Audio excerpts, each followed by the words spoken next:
Hello, good day to everyone.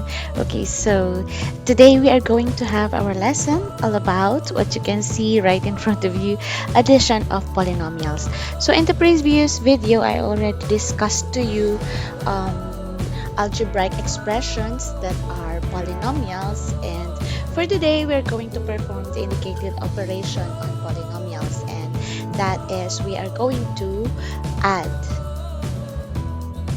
Okay, so here are the rules on how we are going to add polynomials. First, what you're going to do is to arrange the polynomials in descending or ascending order. So when we say descending order, you're going to arrange it in pababa. When we say ascending order, that means you're going to arrange the terms terms in its pataas. Okay, so yun yung ibig sabihin ng rule number 1 natin na to. Next, rule number 2 is that you have to group terms which are similar. So in adding polynomials, napaka-importante class na naiintindihan ninyo yung ibig sabihin ng similar. So later you are going to encounter terms that are similar. So when we say similar, meaning they have the same literal coefficients. Okay, so, di ba, na-discuss ko na sa inyo in the previous video kung ano yung ibig sabihin ng literal coefficients. Okay, so if not, you may just get back on it, and you have to really differentiate the difference between numerical coefficient and literal coefficient kasi magkaiba talaga silang dalawa. Okay, so the group terms which are similar, ibig sabihin, pagsasamahin natin or pagtatapatin natin yung mga terms na magkaparehas ng literal coefficient. Ibig sabihin, parehas talaga sila, as in totally parehas talaga ng variables and exponents. Okay? Now, here is the rule number 3.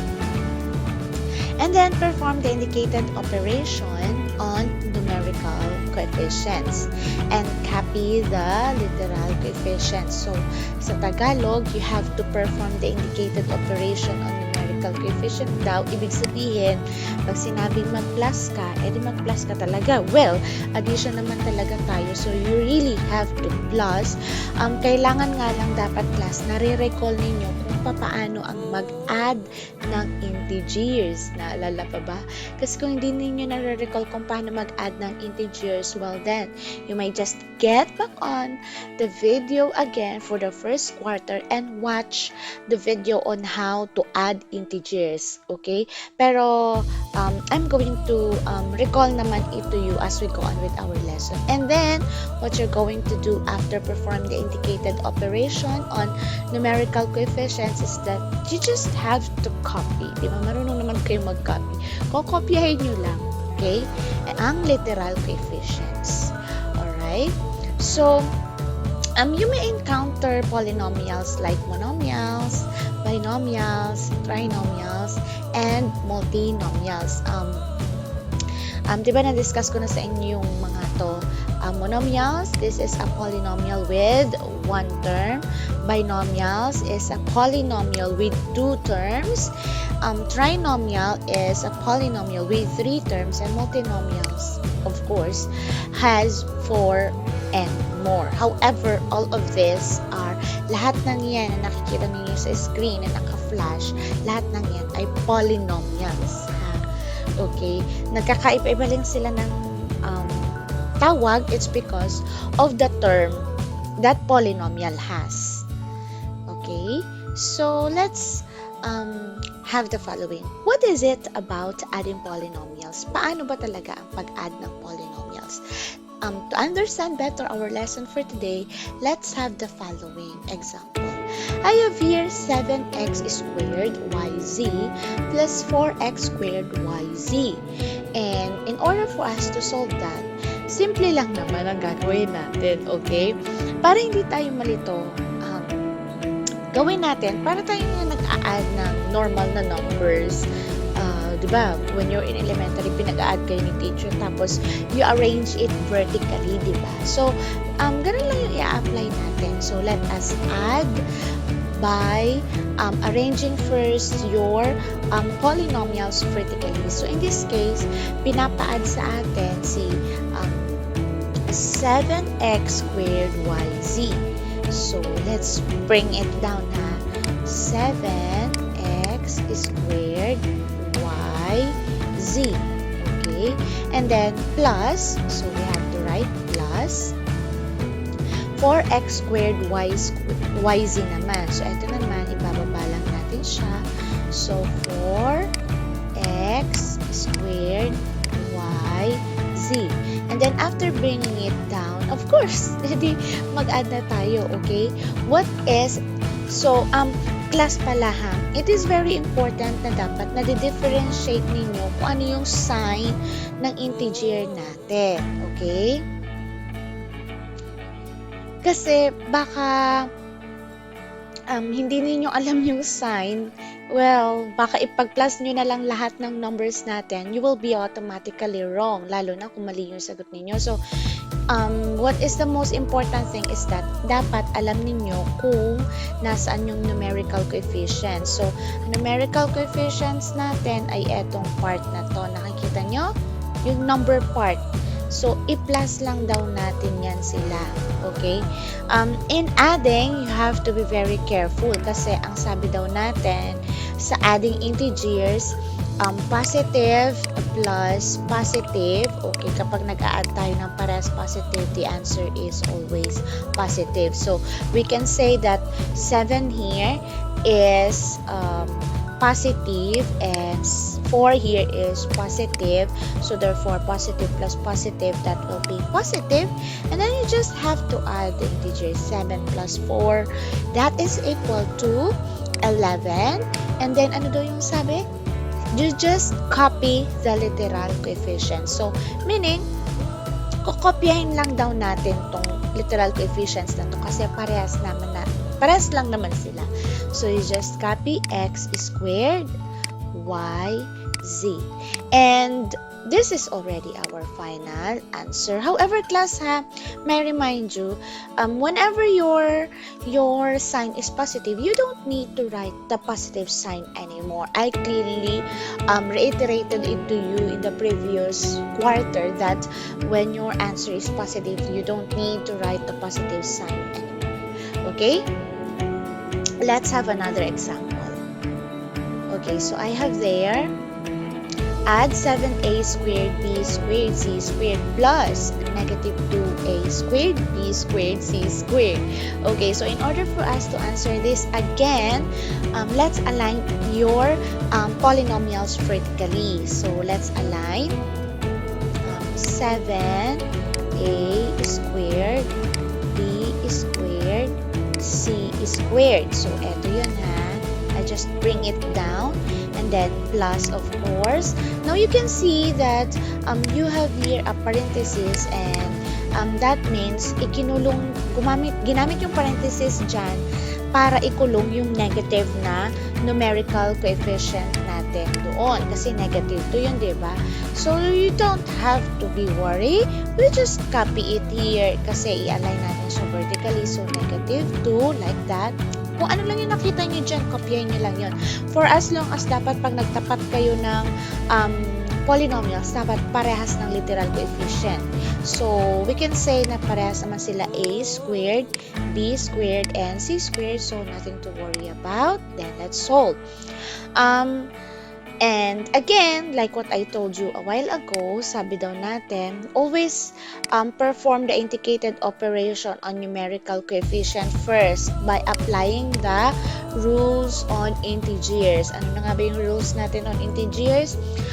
In this case, makikita natin na si 7 here is positive and 2 is negative. They are of different sign. Positive yung isa, negative yung isa. At ang sabi, kapag nagpa-plus daw tayo, what do? We subtract. Okay? We subtract and follow the sign of the greater number. Sa Tagalog, magbawas tayo. Pag nakita nyo magkaiba agad ng sign, magkaiba, positive yung isa or negative yung isa or negative yung isa or positive yung isa, iawas natin yung maliit sa malaki, tapos sundin yung sign ng malaking numero. So, we can say na si 2 ay konti. So, ibawas natin siya kay 7. Therefore, we are going to have 5. And then, diba, 7 is positive. So, therefore, 5 here will be positive. But, I'm not going to write down the positive sign anymore ha, kasi understood na yun na kapag walang sign yung positive, yung 5 natin dito, it's positive, okay? And then you just copy the literal coefficient. So, copyin lang natin si a squared, b squared, c squared. And that will be already our final answer. Yun, ganun lang. Okay, let's have another example. I have here negative 9xy plus 4xy. So, somewhat similar lang to nung previous example natin. Let's try to solve. Okay. So, let's have the following. If I have, you just copy negative 9x squared y. So, negative 9x squared y. And then, plus of course, yung 4x squared y natin. So, 4x squared y. So, ganito talaga kayo magsosolve class ha. Hindi itong biglaan. Kailangan talaga, you have to really solve it one at a time. There's no shortcut in ating. Para sure kayo, you may use a scratch paper or sa notebook ninyo para sure kayo sa final answer ninyo. And then, perform the indicated operation on numerical coefficients. So, again, we have numerical coefficients negative 9 and 4. So, i-plus lang daw natin sila. Now, be careful again. Sabi natin, whenever we are adding numerical coefficients or performing the indicated operation on numerical coefficients, what we do is follow the rule of integers when adding. Sabi daw, kung meron tayong negative yung isa at positive yung isa, di ba? Clearly, 4 here is positive. It has no sign, but it is already implied. Tandaan nyo na yung class na dapat nag-flow na yun sa brain cells natin na whenever you don't see a sign there, it's always positive. And kapag sinusolve down natin sila at nakita natin magkaiba ng sign, negative yung isa, positive yung isa, or the other way around, magbabawas lang tayo. So, iawas natin yung maliit sa malaki. So, iawas natin si 4 kasi mas maliit siya, diba? Kay 9. So, therefore, this will be 5 of course. And then, sundin natin yung sign ng mas malaking integer. So, sino ba mas malaki? Si 9 or si 4? Of course, si 9. And its sign is negative. So, therefore, 5 will become negative. Okay? And then, we just copy x squared y. And this will be already our final answer. Okay? Next, let's have another example. I have here, ayan, negative 12m cubed n raised to 4 plus negative 11m cubed n raised to 4. Okay? So, here you will see na si 12 natin here is really negative and to be added by negative 11. Okay, so as usual, like what we are doing, we just have to follow the rules in adding polynomials. So therefore, we're going to have negative 12, just copy and solve vertically, 12m cubed and raised to 4 to be added by, so kinopya ko lang yun class ha, and then to be added by negative 11m cubed and raised to 4. So, negative 11m cubed and raised to 4. So, how are we going to solve this? As usual, like what we are doing, we have to solve first or add the indicated operation on numerical coefficients. So, ayan, solve lang daw natin yan silang dalawa muna. Again, in adding numerical coefficients, you have to always remember how to add integers kasi yung rule na yon yun ang malaking tulong sa pag-add ng polynomials. Okay, so ayan. Parehas negative, ano daw ang sabi? Kapag parehas negative, matik yun, negative na kaagad yung final answer natin. Tapos bilangin lang natin sila lahat. Okay, so we're going to have parehas negative, di ba? Negative, negative, therefore negative. And then, i-add lang natin sa 12 and 11. This is already 23. Okay, 23, right? And then you just copy the literal coefficients, m cubed and raised to 4. So this will be already our final answer. Alright? Class, pinaka-importante na naiintindihan nyo talaga tong topic na to kasi pagdating natin sa subtraction, we will not really have subtraction of polynomials. Kasi ang mangyayari, i-apply din natin yung rule natin sa addition of polynomials na mag-keep change lang din tayo. And then, balik tayo ng addition of polynomials. So, please understand this topic really very well. Okay? So, yung 4 examples that I presented, basic lang yun ha. Puro halos addition of monomials lang yung ginagawa natin. Let's dig deeper into our lesson. Let's have the following exercises, pero I will be guiding you on how to solve this. Okay, so I have there 2x plus 5 plus negative 7 plus x. And how are we going to solve this? Mapapansin ninyo na nagkaroon na tayo ng medyo a little bit complicated situation in adding polynomials. Kasi class, hindi lang naman talaga laging lahat ganun lang kasimple na katulad nung kanina. Dapat ay naiintindihan nyo yun kasi i-apply natin yun dito. And how do we do that? And again, ano daw ang sabi kanina? Simplahan na lang natin, huwag na natin masyadong pahirapin. Align vertically, pero magkatapat yung magkaparehas na terms. Okay? So, I have here 2x plus 5 and then negative 7 plus x. Okay? So, let's align vertically. Unahin natin si 2x plus 5. Okay? Kasi yun naman talaga na yung nauna. So, 2x plus 5. Okay? I have already written it down. Then, to be added by negative 7 plus x. Now, you will see that nauna dito si negative 7. Okay? So, kung nauna si negative 7, hindi natin siya pwedeng basta na lang isulat dito na negative 7 plus x. Kasi ano daw ang sabi? You have to group terms which are similar. So, pagpantayin natin din yung magkaparehas na literal coefficients. Makikita natin na si x ay naandito. So, anong gagawin natin? We have to interchange them. So, pagbaliktarin natin yung posisyon nilang dalawa. Okay? Pagbaliktarin natin lahat, wala namang problema yun. Okay? So, let's interchange. Kasi hindi pwede yan ganyan. Okay? So, how do we do that? Si x, unahin natin. Unahin natin tong part na to. Okay? Careful ha, you have to include the sign. Baka kasi negative to, tapos iniwanan nyo. Baka negative tong si plus dito, tapos iniwanan nyo siya, magkakamali kayo. So, unahin natin si plus x or positive x. Remember? Kung ano yung operation na nasa unahan, automatic, that becomes the sign of the next whatever variable or number or constant is that. And then, ihuhuli naman natin ngayon si negative 7, so magiging minus 7 siya.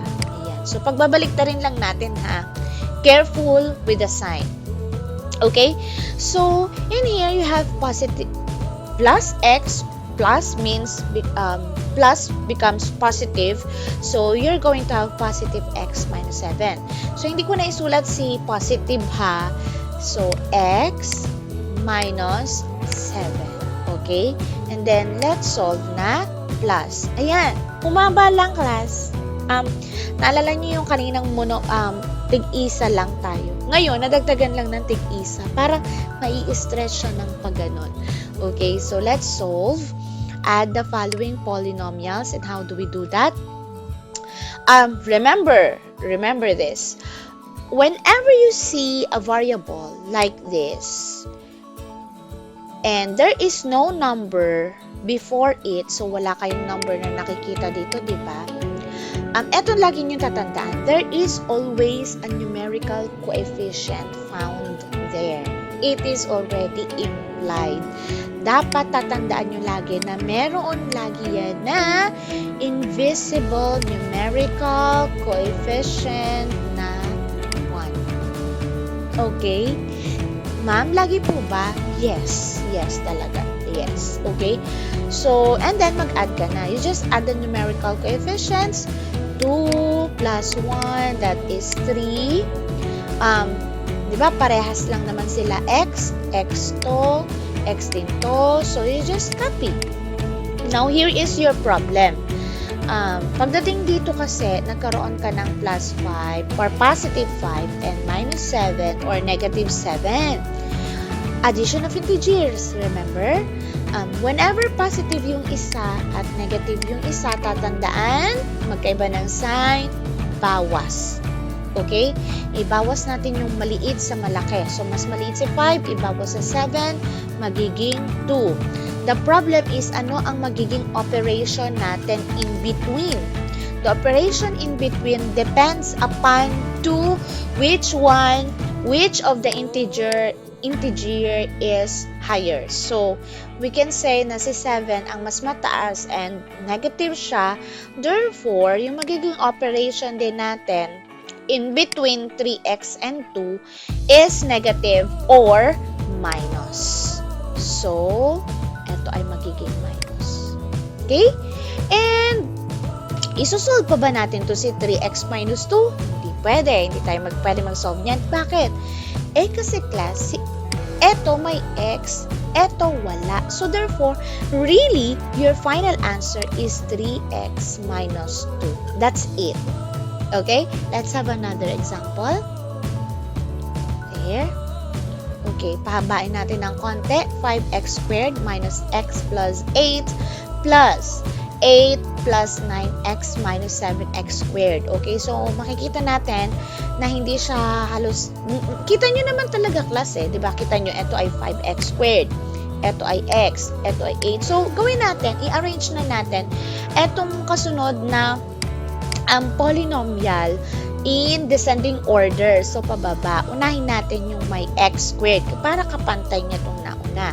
Kaya lang, be careful. Pag nag-una kayo, dapat included yung sign or operation na nasa unahan ng 7. So, magkakaroon tayo ng negative 7x squared.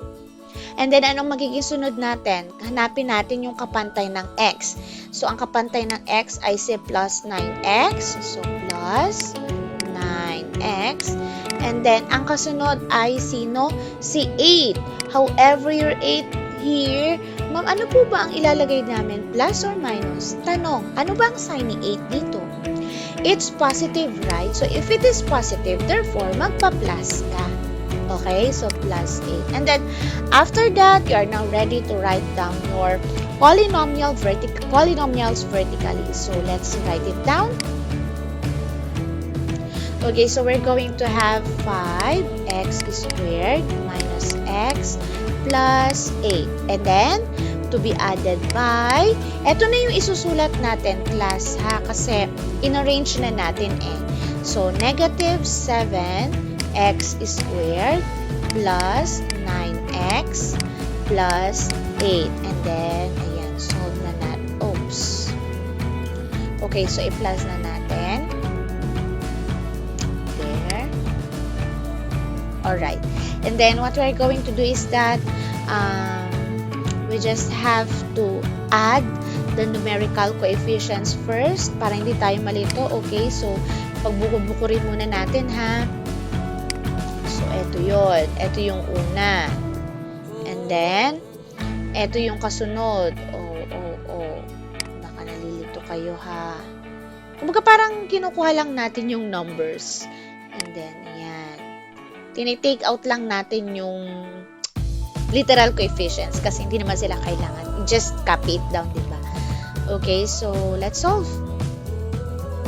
I have here 5 plus, okay, 5 plus negative 7. So, 5 here is positive, 7 here is negative.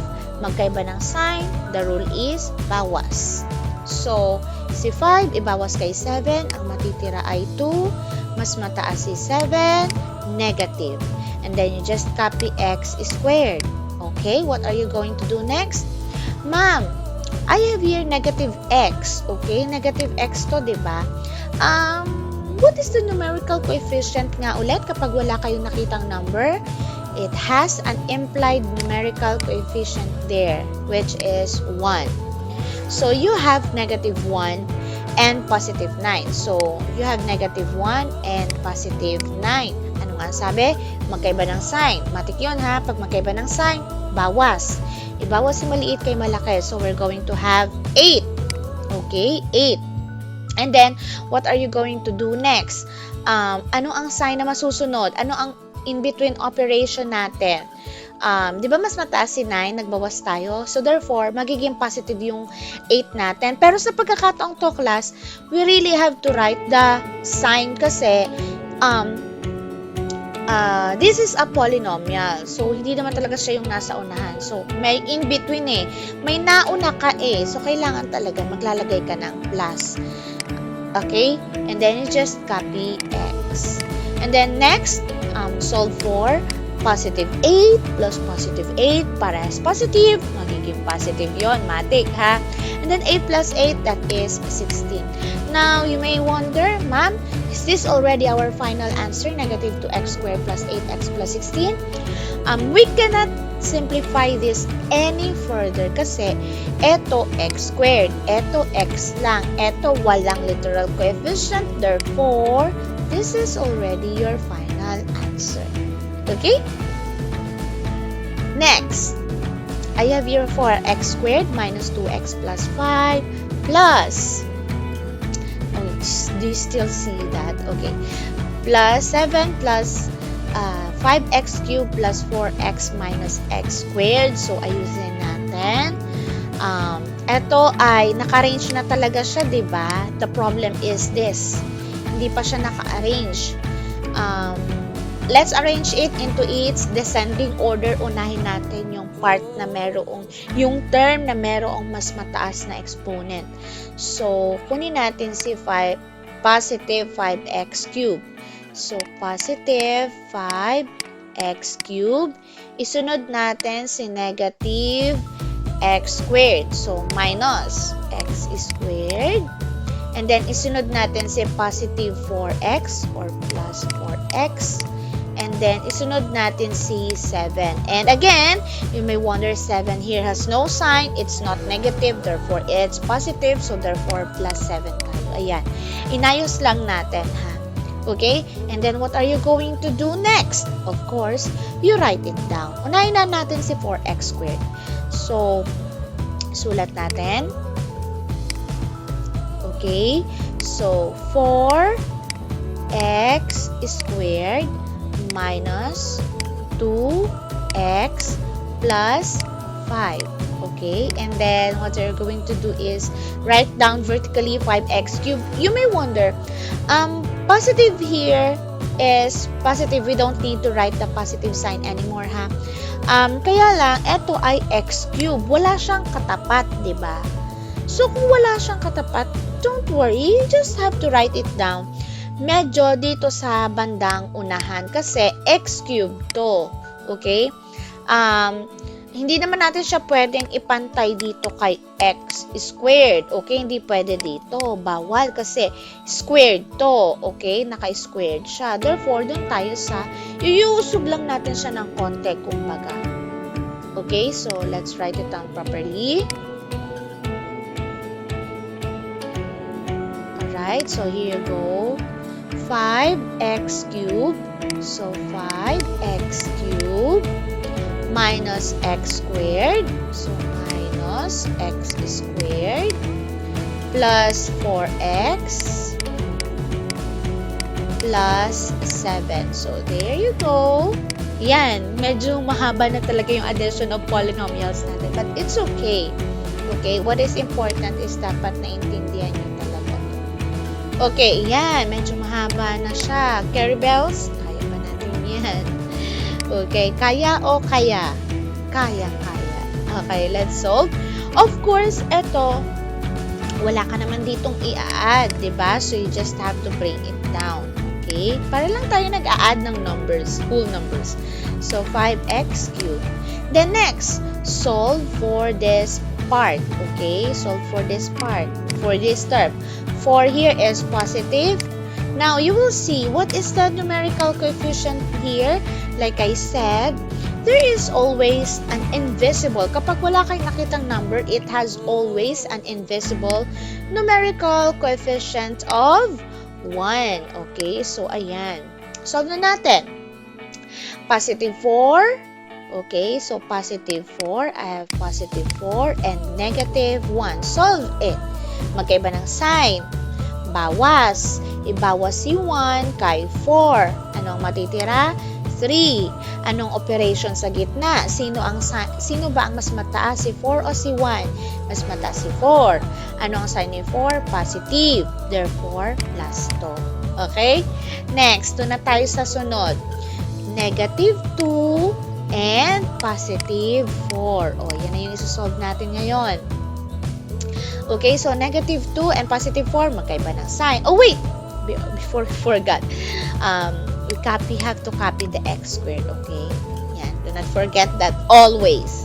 Okay, so negative 2 and positive 4, magkaiba ng sign. The rule is bawas. Ibawas si 2 kay 4. Anong matitira? 2. Now, sino mas mataas? Si 2 or si 4? Si 4. Ano ang sign? Positive. So, therefore, positive 2. And then, copy x. Next, you have here positive 5 and positive 7. Magkaparehas ng sign. There's no problem with it. You just copy. 5 plus 7, that is 12. And what is your final answer? This is your final answer already. Yan, mahaba. So, that is how we add polynomials. Okay? So, I hope you enjoyed a lot in this video. Don't forget to like and share to everyone. If you haven't yet, please subscribe and please stay tuned, and there will be more videos, upcoming videos to watch. Okay, so I hope naintindihan nyo talaga yung addition of polynomials, kasi pagdating natin sa subtraction, wala talaga yung subtraction na magaganap. A-applyan lang natin yun ng keep, change, and then babalik tayo sa addition of polynomials. Alright? Bye-bye!